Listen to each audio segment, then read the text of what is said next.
Finanzas con Pedro Tello Villagrán. Uy, qué gusto volver a saludar a Pedro Tello, porque no hay plazo que no se cumpla y tenemos entendido que pasadas las elecciones tendrá que aplicarse una reforma fiscal. Pedro Tello, ¿cómo estás? Bienvenido, muy buenos días. Rocío, qué gusto saludarte a ti y a quienes nos escuchan. Muy buenos días. Fíjate que, en efecto, después de que termine el proceso electoral y se despejen los cielos de la nación sobre los resultados que habrá de tener el sistema político mexicano para la segunda mitad del presente gobierno, es evidente que uno de los temas más importantes de la presente administración en lo que a la definición de la ruta a seguir en el último tramo de lo que marca la Constitución para el presente gobierno se refiere, es la necesaria reforma fiscal. Su contenido, sus alcances, sus objetivos y sus instrumentos, sin embargo, ya ha provocado diferencias importantes al interior del equipo hacendario entre el sistema de administración tributaria y la Secretaría de Hacienda y Crédito Público. Una reunión que tuvo lugar hace poco tiempo en la Comisión de Hacienda de la Cámara de Diputados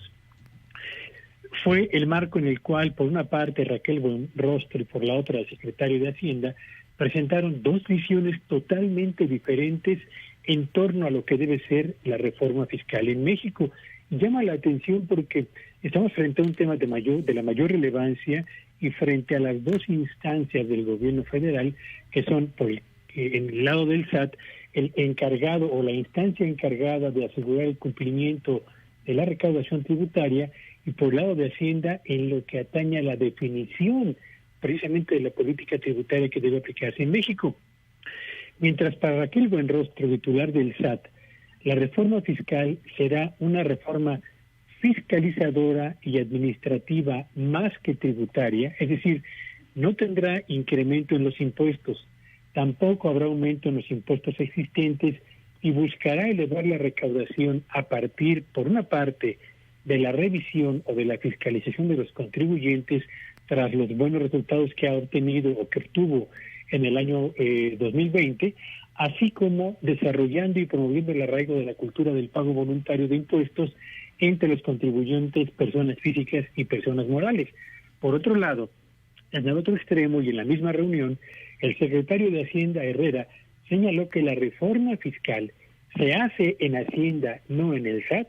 y debe incluir cambios mayores, sin precisarlos aún, pues la mayor fiscalización y el mejor cumplimiento de las obligaciones tributarias no alcanzan para levantar los ingresos tal como se espera para poder atender los compromisos que en materia de gasto social la presente administración ha ido acumulando a lo largo de los últimos años. Y además de esto está el anuncio que hizo hace algunas semanas el diputado de Morena, el señor Alfonso Ramírez Cuellar, en el sentido de que va a crearse y a presidir él un grupo de trabajo con integrantes de todos los partidos para plantear el contenido, la estructura y los instrumentos de una reforma fiscal que será discutida en la próxima legislatura, tan pronto han transcurrido las elecciones. Y en medio de toda esta discusión o debate u opciones que surgen por una parte en el Poder Legislativo, por la otra en la Secretaría de Hacienda y en el sistema de administración tributaria también, pues estamos justamente los contribuyentes, quienes que pagamos puntualmente impuestos, personas físicas a partir de este mes de abril, y todas las personas morales que lo hicieron en marzo pasado,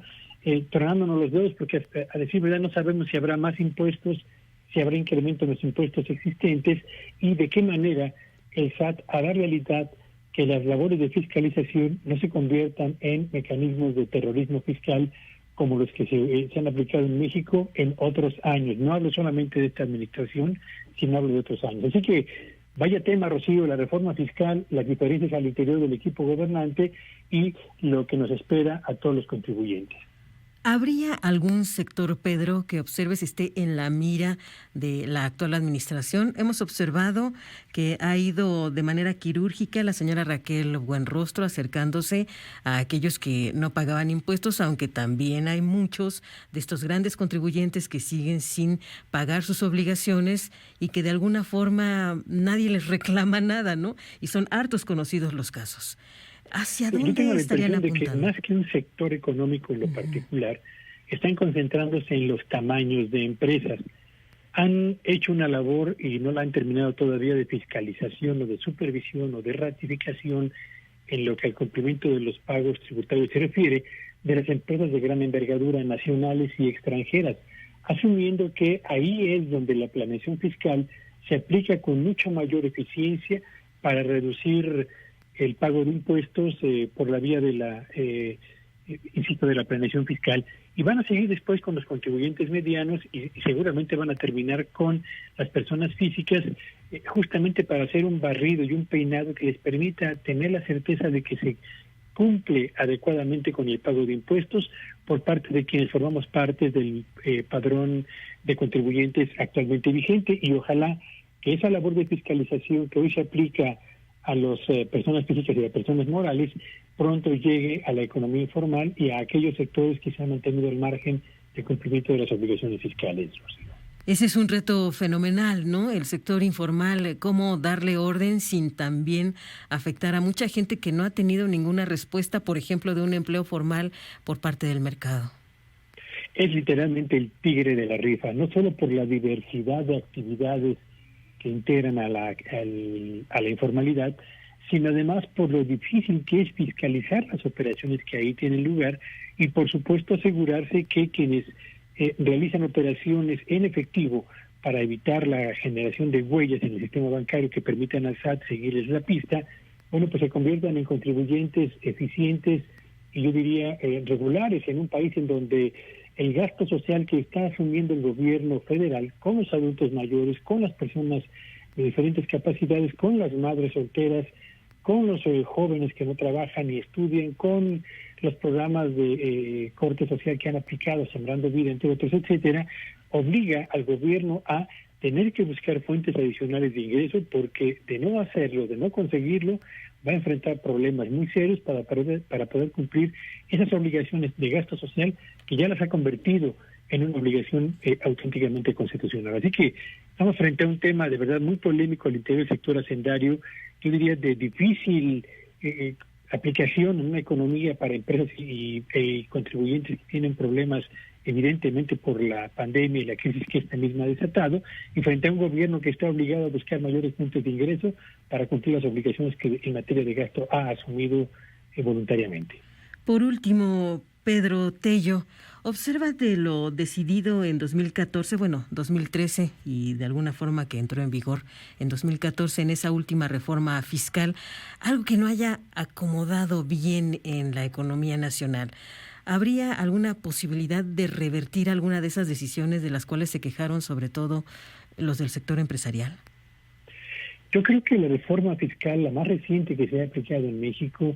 ha buscado poner solamente parches ahí donde hay un hoyo monumental en el sistema tributario mexicano.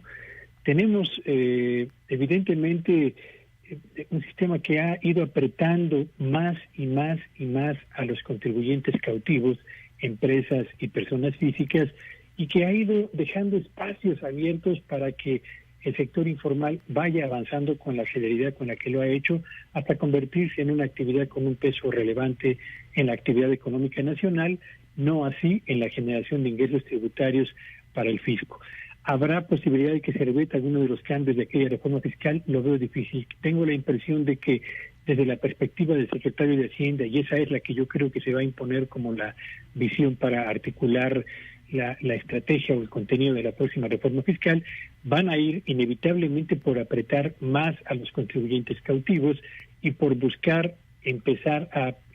entrar al terreno de la economía informal. ¿De qué manera y con qué instrumentos? No lo sé todavía, pero me queda claro que ese tiene que ser el camino que habrán de seguir. De lo contrario, aplicarle otro parche al sistema tributario cuando el gobierno federal tiene tantas obligaciones en materia social, me parece que va a dejar a este gobierno con problemas serios hacia el cierre de la gestión y le va a endosar una factura costosísima a la siguiente administración, provenga de donde provenga.